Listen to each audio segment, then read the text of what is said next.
Hey, Ghost Machine fans, this one's for you.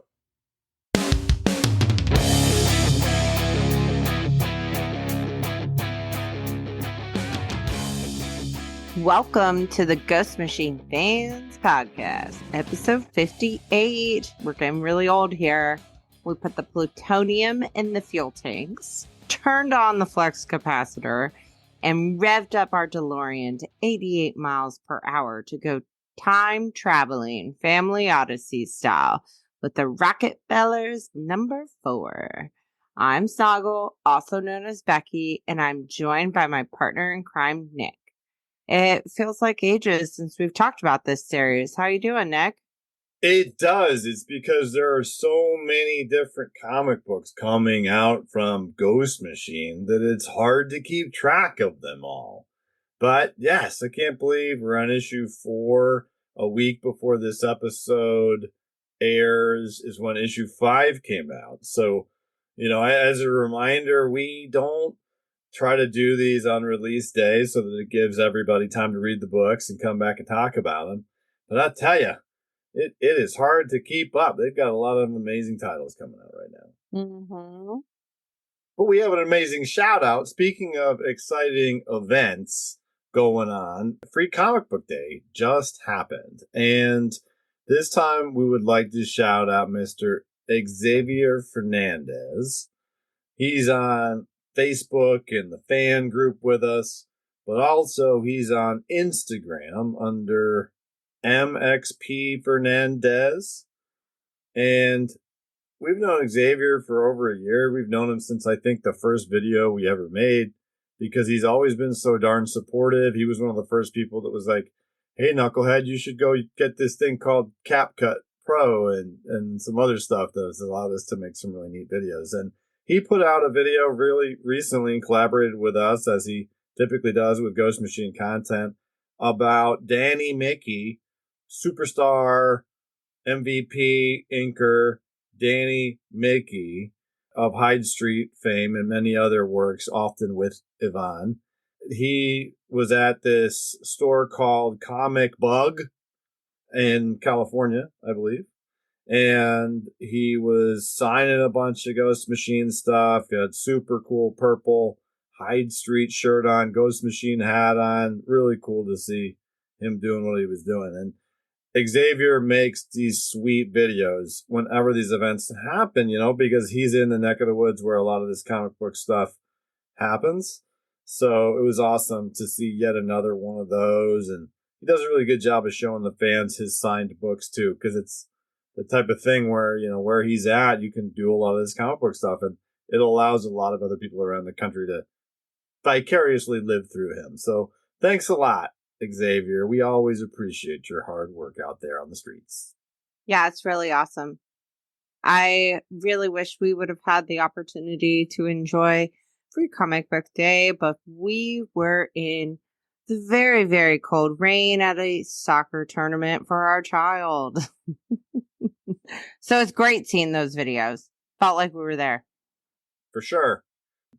But we've got to move on. We've got a format to stick to. The people need to know what's going on. So Becky is back in the newsroom.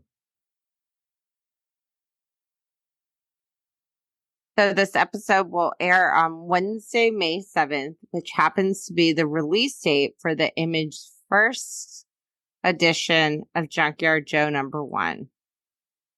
Isn't first like the hardest word to say? I literally can't say it. Well, yeah, when you were reading that off, I imagine, Snoggle, you probably thought it was a typo. So do you know, I'm guessing you probably don't know what those are. Image firsts. So there are these reprints of number 1s from Image Comics, and down the spine of them, I think it says, like, top to bottom, it says the words Image Firsts. So it's like, if you want it, they'll reprint Spawn number 1, or they'll do it a lot of different comics, and but it's like inexpensive. I think they're 99 cents or $2. And there is a little bit of a collectible element, but they're mainly meant so that somebody who hasn't enjoyed a series that's not a current series, but they could go get or catch up to or read if it wasn't being still printed. It's a way for the people to be aware of it. And so it was really neat to see Junkyard Joe #1 there, because Junkyard Joe is a series that everyone who's read it, it's like it becomes in their top 5 comic book series of all time, but not that many people have read it in proportion to some other things, even in proportion to other Ghost Machine stuff. So it's pretty neat. I miss Junkyard Joe. The series, because it was so good. Yeah, and it kind of started our journey, our Ghost Machine journey. Right, because we read everything in chronological order. Mm-hmm. So it is neat. So here's my question: you're like a comic book. Obviously, you read comics with me. You read some other comic books. If you went into a comic book store and you saw something like that was like it's a whole rack of them, right? Like all these books that all say like they're first, like #1s, and they're only 99 cents. Would that encourage you to check out new things and stuff like that, resulting in you then purchasing like trade paperbacks and stuff like that? Yeah, probably. I think the very, very honest question is I would ask you. Well, yeah. But it would definitely catch my eye. You know what I mean? For sure. And it does catch a lot of people's eye. People like getting those. They're neat. So that's the exciting news that we have for the day. Lots coming up in the future, so stay tuned. But it's time for us to get down to some time traveling business and talk about the Rocketfellers #4, by far my favorite issue of the series yet. But before we do that, we've got to talk about the covers for this fine comic book, because if you're going to go out and buy it, you need to know what your options are. There's 3 of them, huh? There are 3 of them. They're sticking with that. But this A cover was pretty cool. I also thought it was a great precursor to the beginning of the issue. And just as a reminder, this is by Francis, which means it's by Francis, period. He did the pencils, inks, and colors all by Francis Manapool himself. And it's the A cover is the one I'm referring to. And it has Rachel on the cover. You think she's in like a cockpit? Yeah. That's what it seems like to me. And she's surrounded by Polaroid pictures of her family. Which, how cute is the one with the kiddo in the bathtub with the rubber ducky? No, this is great. It's super cool because it looks like she's going through space. I guess it could be through time. And we do know that she is like, top amazing human of all time in a lot of ways from her bio. But I just find it to be kind of ironic with how the issue begins. We'll talk about that in a few minutes. Oh, she's crying. She's crying on that cover? Mm-hmm. You know what? She is crying. I didn't notice that. I did not notice that she was crying. Okay. Well, yeah, still, even more so then, right? Kind of underlines the same deal. Good eye. The emotions that you're about to get. That's another one of those reminders that, hey, this is not G-rated. It's not R-rated. But it's a family-oriented book that appeals to everybody. It's not a kid's book only. B cover is by one of my favorite artists, and that's Brad Walker. And it's the family looking over. It's neat because they're behind. They're bigger than their home in perspective in this case, so they're looking over the house. But then behind them, do you think that's like the future? There's these big towers, these futuristic towers. Oh, it definitely looks like the future. What do you think? I think it's a really cool cover. I like it. Yeah, I believe Brad. It's some pretty fantastic color from Brad. I was going to say Brad Anderson. He did the colors on this. So Brad Walker did the pencils and inks, is my understanding. But I've seen Brad Walker do other stuff. I really like. I feel like he does some good hair, man. There's some, especially like a lot of little details that not everybody does too. And like the shading on the face of the characters. Mm-hmm. Like Grandpa really has some definition here. And that's cool because the third cover like is a little bit goofier, right? Didn't you get a kind of slapsticky almost? Yeah, which is like, I mean, each cover brings a different vibe, which I think is pretty cool. I think it's key too, because that makes you more Mhm. inclined to buy them all. Yeah. I, I do get them all, and that's just because I want to be a completionist or whatever. But I wondered, Ghost Machine fans, if you have any idea, this looks like an homage to something to me. Like they're repairing a bunch of futuristic equipment in their future suits, and then but it just seems like it's similar to something the way they're positioned. So I don't know, but it's by Todd Nauk, and he's done a bunch of other covers, and I think they're usually kind of like lighthearted in nature. Fun cover, sets the tone that, hey, don't forget, this is a fun family adventure through time. Yes. And that means that we have to start our adventure with all of you fine folks out there. And if you haven't read this comic book, you need to go get it. You need to read it, because we're going to take a moment and make this your official spoiler pause for the Rocketfellers #4.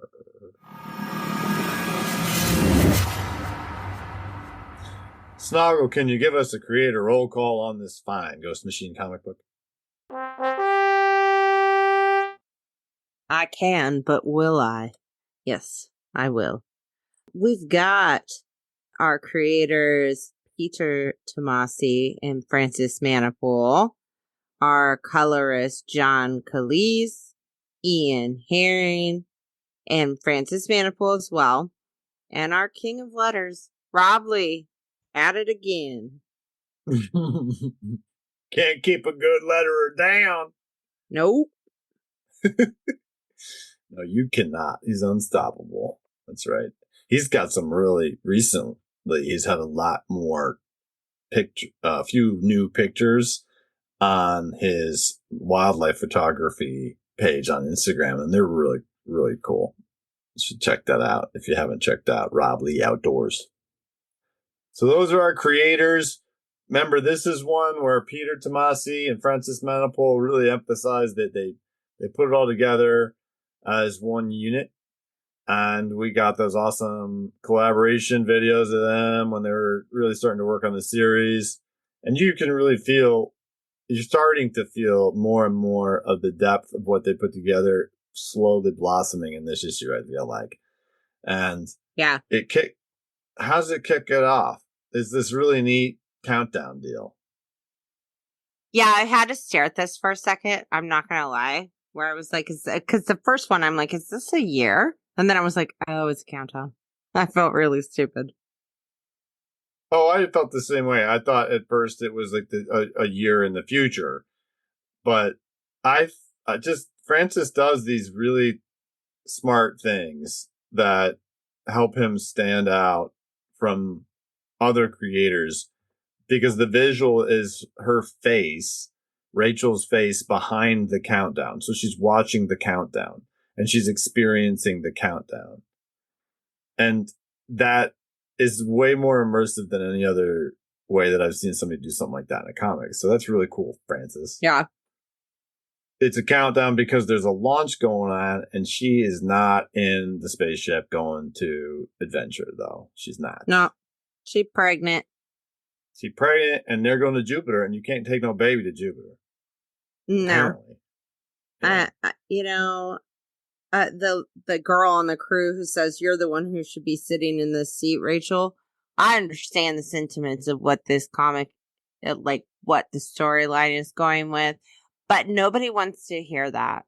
You should be up here. You should be, first chair, number one. It's like, okay, yeah, but I'm not. So why do we have to talk about this? Well, you're literally living my dream. Yeah, I see where you're coming from. But good for Rachel for being no worries, Deborah.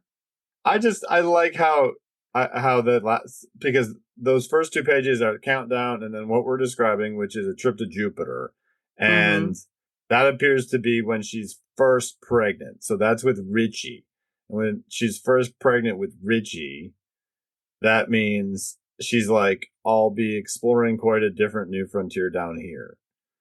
But then it goes to like the present day, like the current time with them, but they're reminiscing about the past and what what that reminiscence tells us is that then, when she was pregnant with their second child, which was a surprise, she missed another mission that was also super big. Like, so she's sacrificed her quote unquote, like you said, her dreams twice, both times for the same reason. And we do know that she holds all the records at NASA, according to her bio. So she's like the smartest person that could possibly do all these things. But, you know, she's making her family be first. And that's pretty great for her. Yeah. Superhero mom. Yeah, it is good. It's like all those amazing qualities that she has that we've been told about. The top of it is her willingness to do this. He even says to her, your dream slipped away. And she says, rather than my family, the choice couldn't be easier. She's the most BA person in this comic, is her. I would agree with that. But then they're going on a date night, and that eye is still just creepily there. Well, this is smart storytelling, also only comic book storytelling. I guess you could kind of do this. You can do this in film too. But really, we're getting a story about her origin and their time together in the development of their family. And then the last panel of that, as they're going out on a date night, we see in like this orby thing, the eye that we keep wondering, like, what's the deal with this eye with the whole thing? And we now have some clues as to whose eye it is. And that's like a whoa surprise. But it reminds us like, oh, hey, you know, this is the president. They've got that crazy eye thing. And they're just going to leave it there because they're going to go play hockey. What a date. Yeah. It reminded me of like a Dane Cook rom-com or something. Mm-hmm. Because they go, basically, he gets all padded up. That's your knowledge of Dane Cook romantic comedies, I think. I mean, there's only like one of these. I just don't remember the name of it now. He had that one with Jessica Simpson where they worked at like a Costco. Oh, Employee of the Month. That's different. No, I'm thinking of that. So there's two. Anyway, people are like we have friends in like all over the places of the world that are in their 20s. They're like, they're Googling Dane Cook and they're like, this is not funny. But Roland gets all goalied up so that she can take slap shots at him, and she hits him so hard that she breaks his mask. And that's another one of those. It's kind of a neat moment where it reminds you like she's the toughest of the two. Yeah, I like the letters for actually maybe hold back a notch next time. Thumbs up, Rob Lee. Yeah, because he's feel the shakiness in this man's voice. You can see him trying to get up with the words the way that Rob drew them.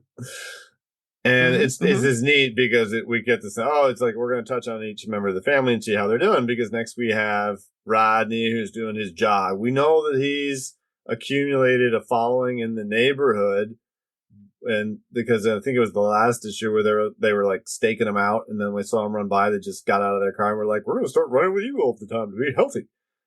Yeah, well, I love how we turn the page, and that first panel is his chest with the gold necklace and like the white chest hairs. Like he's Silver Fox.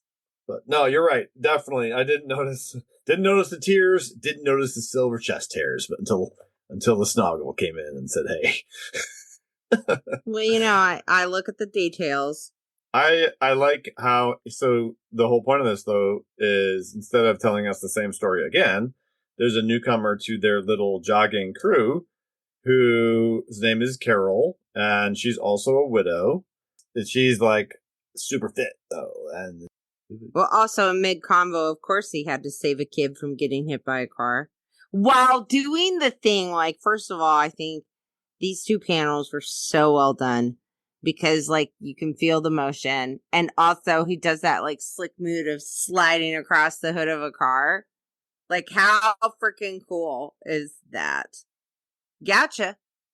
Yeah, and I like how he dismisses the guy too real quick and tells him to get off his phone. And remember how he says, I'm trying to keep the old man out.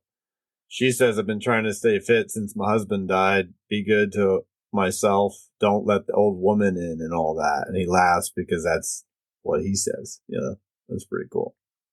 Now, did you remember these, I think, Russian fellas or British fellas? Yeah, because we made fun of them like they had like Napoleon complexes. That we couldn't decide if they were young children or very, very short men. Yeah, that's still up in the air for me. I think in this, it looks like they're more like short men and Mm-hmm. they're crazy. But either way, yeah, they have these like metal militaristic really fancy outfits on, and they got a room full of hackers. A lot of hackers. Yeah, like literally And a room full of them. and obviously they catch one of them sleeping and he's like, my shift it's 24 hours. It's fine. So one of them falls asleep. They're surrounded by energy drinks, and they're talking to each other, and they're like, maybe we should rethink the 24-hour shifts. And then the hacker explains why it's so hard to keep up with the person because of how the virus that is attacking and stealing their money. Because as you remember, we believe these are the people that Richie Rockefeller is stealing from. He's definitely stealing their money. We knew things were going to be bad for this guy when he said, Boris, notify Miss Klebb to perform a deep tissue and in all cap or bold massage for Mr. Chekhov in spa room number 4. And then everybody gets to watch on the monitor as the dude gets thrown off the boat. And then they just finish it up by saying, find the thief who is stealing from us. And to me, that's when it's curious how Richie can like evade them, because what the hacker describes before he's thrown off the boat sounds like a pretty elaborate system or whatever, you know? Well, they are from the future. That's true. We This just is like got hundreds of years apart, right? yeah.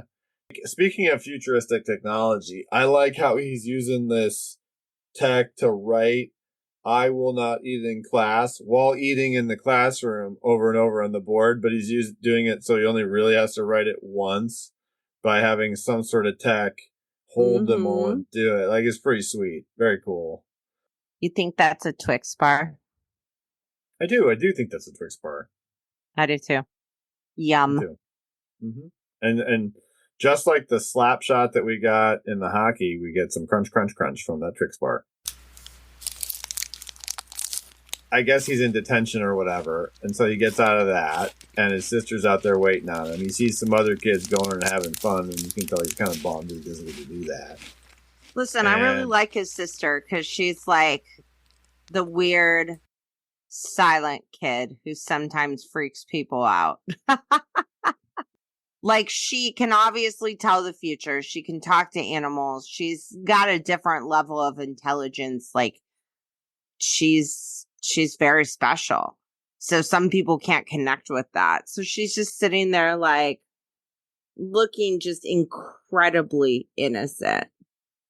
And she's waiting on one of her birds to come back, and he's like, "You're not their mom," and she's like, "No, I know. In a way, I kind of am." And the bird literally flies into her lunchbox, and they take it away.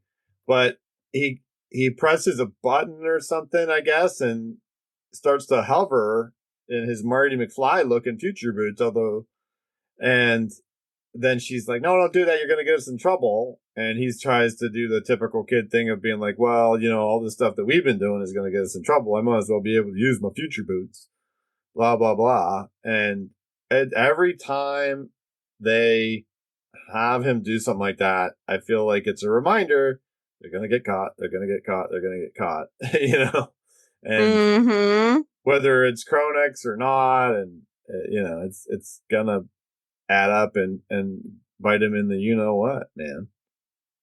How creepy at the end of this, when they're walking, where she says, you know what I'm going to miss?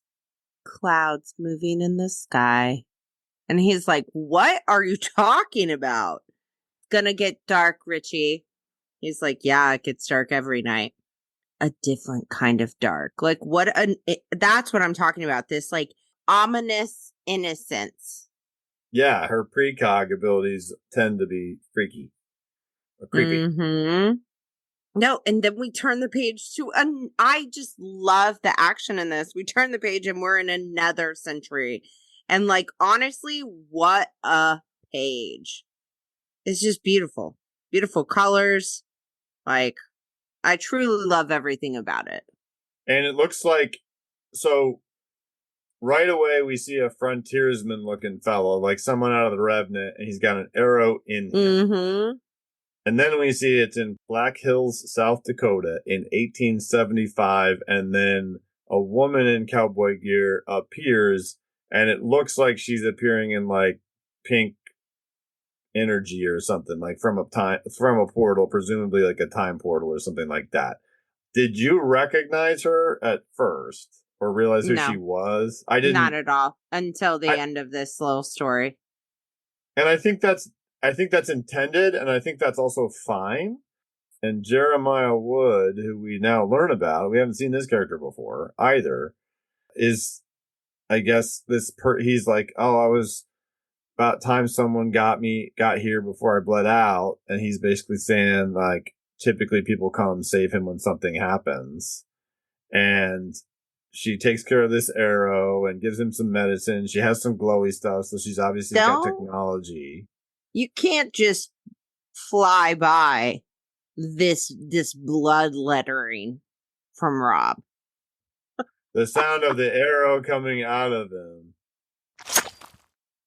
It looks like blood drawn like the letters that he wants it to sound like.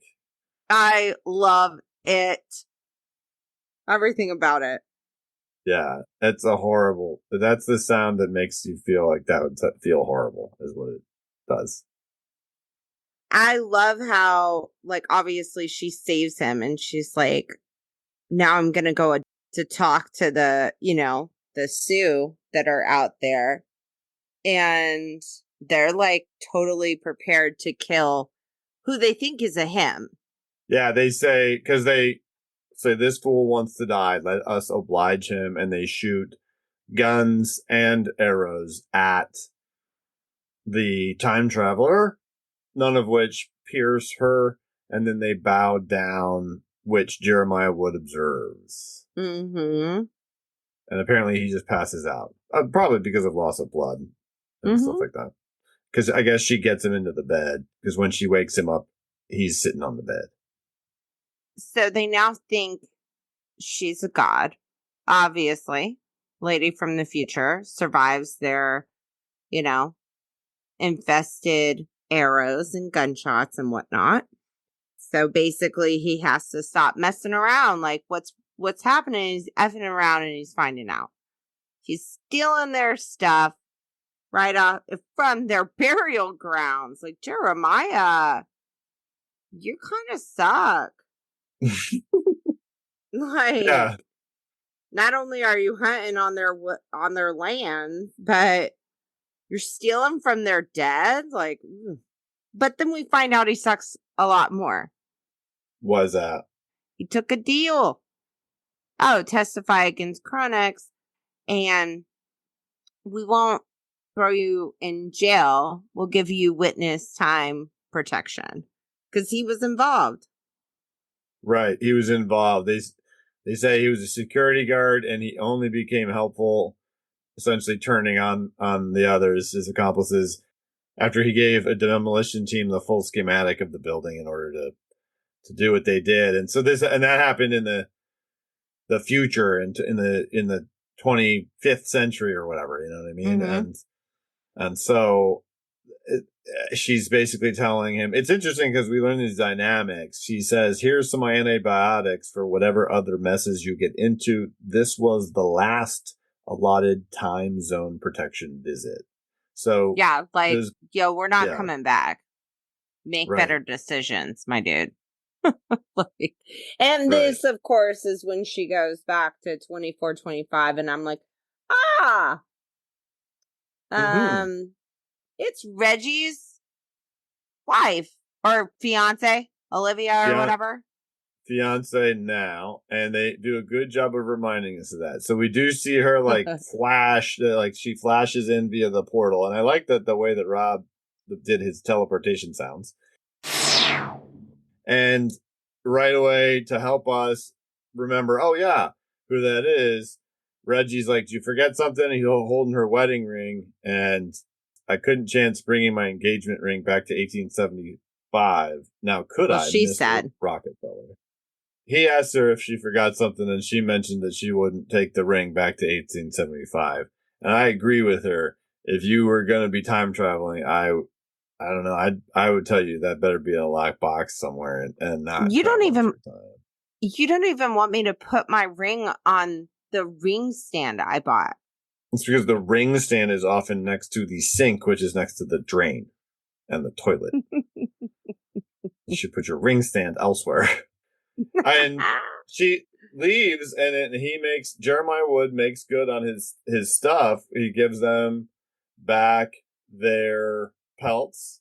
Yeah, he gave back the pelts, but I love just this entire panel, how it's very obvious. It's like almost nighttime, like not deep night, but the fires. I don't know. The lighting and the color in this is pretty awesome.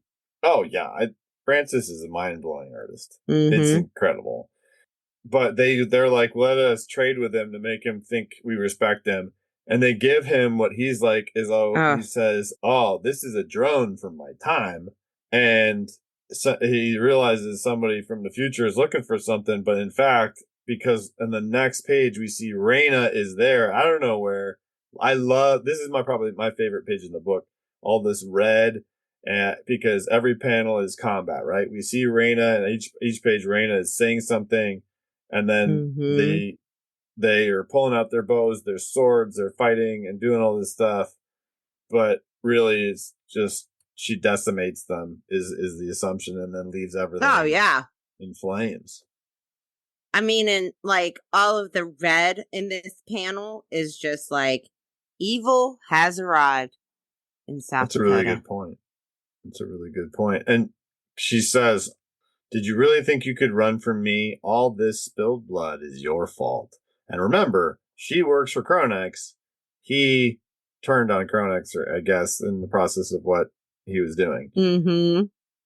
And someone else, though, is asking her for a status update. And she says she has recovered the drone that was there. And most importantly, the only witness to the future Vista explosion no longer is a concern because he's dead. But she's still looking for Roland and his family. And so That here's is when we see that there's an eye missing. well, there's two things. There's an eye missing. So to me, that's like, okay, that means that Roland, obviously, he's got that eye, and they're trying to figure out what's going on there. It must be her eye. Although the person that was in with her in the previous issue that was like her lover also was like missing an eye there. But she says still no sign of Roland or his family. And then in the bio for Rodney, the whole landscape is like boop, blown, mind blown. Like, do you know what I'm talking about here? Of course. I mean, I saw it immediately. Although with all the R names, I know it seems silly, but I feel like the connection someone out there could have speculated that. But it is still speculation. So, I mean, we're pretty certain that Robot Reina is somehow Reggie and Roland's sister. Because what it says in the bio, while on leave, Rodney met Rose. This is Rodney Rocketfeller's bio. Super tough space marine guy grandpa. And he was swept off his feet. Within the year they were married. They decided they would not have children until he retired. But once Rodney left the service, they had 3 children. Roland, Reggie, and Raina. Mm-hmm. And I like how it in the bio they bring up that Reina and him had a very close relationship. And she was like proud of his military service. She also enlisted in the Earth Defense Force, but then she joined Cronex Corporation. As the head of security, like, you know what I mean? Roland definitely has his sister's eye. Actually, it looks like he literally, yeah, has his sister's eye. That's what I'm saying. They're leaving me wondering and wanting more. So I really dig it. Kudos. Yeah, I'll say that the fifth one is really amazing as well. But this is like a turning point where it's like, man, like I want to see where this goes in 30 issues, 50 issues, because I know they've really planned it out far. We have one more section left in this fine episode of the Ghost Machine Fans podcast. What is that section, Becky? It's the Fantastic Mail. This week brought to you by Teddy. By Teddy. And if you want to tell us how you're liking the Rocketfellers or just send us a question or a comment, you can email us at ghostmachinefans@gmail.com like Teddy did. So would you like to tell us what Teddy had to ask? Teddy writes, thanks to Ghost Machine and your podcast, I have gone way too deep into comics. How do you store your comics? I'm running out of space. Small boxes, long boxes, cheap boxes, expensive boxes. And what size bags and boards are appropriate? There's a lot of different. We have a lot of different comic book collectors out there, right? Like Mr. Charton. Mr. Charton out there in New Zealand recently visited us on the podcast. What was his storage situation looking like? I don't really remember. I think he had just like kind of all different stuff or just stacks. Yeah, stacks, right? and there's nothing wrong with that. I got stacks on some of my boxes. That's cool. But I think don't stress out about this. It's like whatever works for you. And it kind of depends on what your priorities are. To answer the question, a lot of people really like long boxes because they like having these big, long boxes of comics. But thing is, if you have half of a long box full, anytime that half tips, then like all of those tip really far. And that can bend a lot of stuff. And it's also just a pain in the butt. If you don't care about the condition of your comics, it's just not as convenient. So I'm not saying there's anything wrong with long boxes, but I don't own a single long box. I own many, many short boxes. I like the size of them. They still hold plenty of comics, and I like that it just seems sturdier. But I wouldn't really worry about that. I mean, there's all different kinds of those. You know, there's ones that fold up and you can carry them around. There's the traditional white ones. There's a lot of graphic ones now. I have a lot of cool graphic ones. And then there's these super duper hard ones, like made out of hard plastic. I think we have some of them, Becky. They're like the ones that stack on top of each other. And they have like a really neat thing where you can put a traditional trading cards in a jewel case and slip it in there. So it's like in the front of your comic book box. But those are so durable that, you know, I think most people would put higher end comics in that type of thing. But that was a thing for me for a long time that kept me from getting back into collecting physical comics. Is it frustrated me that if I bought something in a store, I felt the need to try to keep it perfect. And I felt like, how could I enjoy reading it if I had to keep it truly perfect? Because like you would have to hold it in like it's just got, you know, just a weird thing from the era of like trying to keep your comics perfect, or right now we're in the middle of like heavy grading era, so a lot of people feel like they gotta get that 9.8 or whatever, you know. And so for me, when I started to read them digitally, that was great, but then I really wanted to collect them and I wanted to support creators I liked, and some of the stuff is just cool. Like if they make foil covers, it's like crack. I just gotta get the foil covers because it's my generation. It's in my blood. It's in my genetics from my generation. And I enjoy putting them in the bags and the boards at the point of sale, and I put them away that way. But there are a lot of people that want to, like, they like the tactile of it. Like, Snoggle, you care about having a book, right? I do. And I have 2 points to make. One, I am telling everyone listening to this that Nick Wilson definitely cares about what way you put the comic into the the little cardboard thingy with the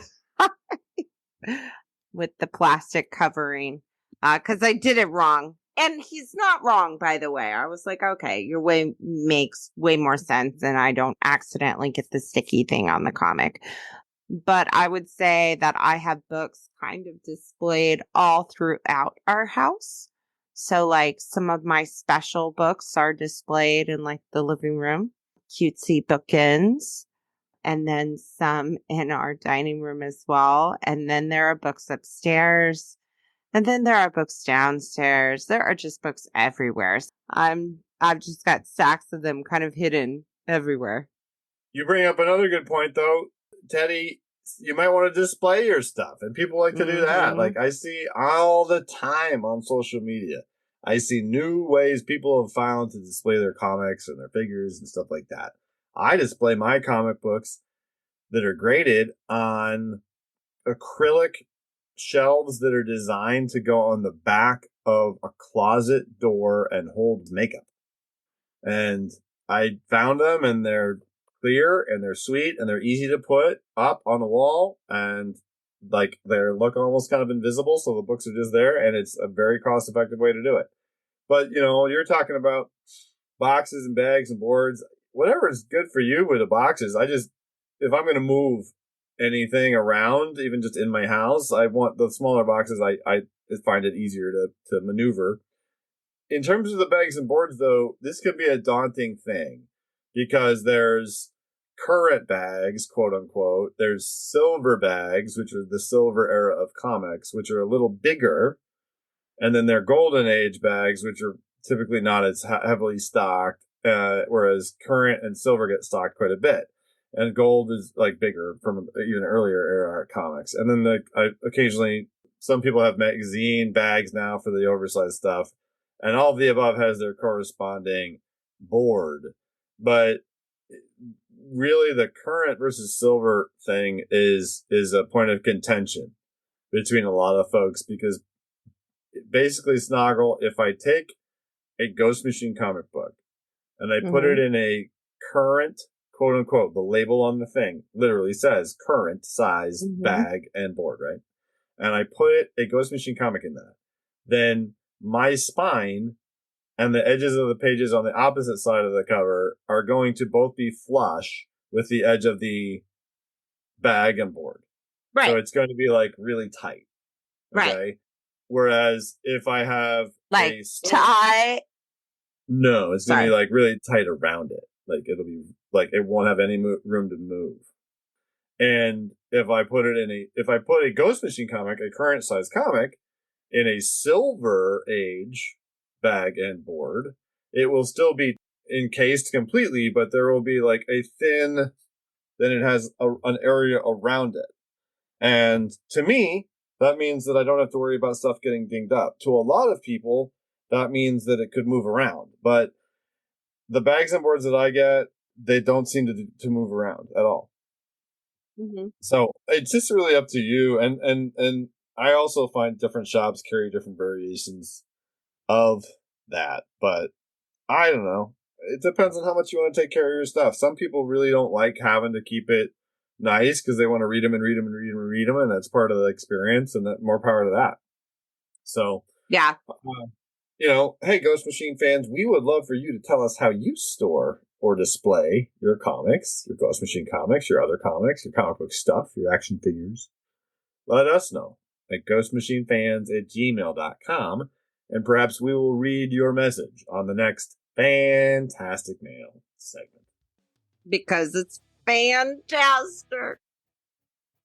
Also, one last reminder before we wrap up, we are continuing to run our weekly Thursday swag giveaways. We have a new one that is going to get launched on the 8th of May, and we just announced today the winner of the most recent one, which was a Red Coat t-shirt. We're going to keep doing those once a week for a while until we get through this awesome box of swag that a little bird dropped at my front door. And if you want to check out all of our other content, you can do that at www.ghostmachinefans.com. where you'll find our Pinterest, our wiki, our forums, our friends at the Ghost Machine Comics Facebook fan page. Also, don't forget to check out the Reddit. There's been a lot of activity on there. It's been a lot of fun, a lot of good conversation. Also, Blue Sky and Twitter are active every day with Mr. Cameron Gill out in the UK at the helm. And most importantly, our Instagram, where we post almost every day to keep you up to date on everything Ghost Machine Comics. Thanks so much for joining us again on the Ghost Machine Fans Podcast. Oh.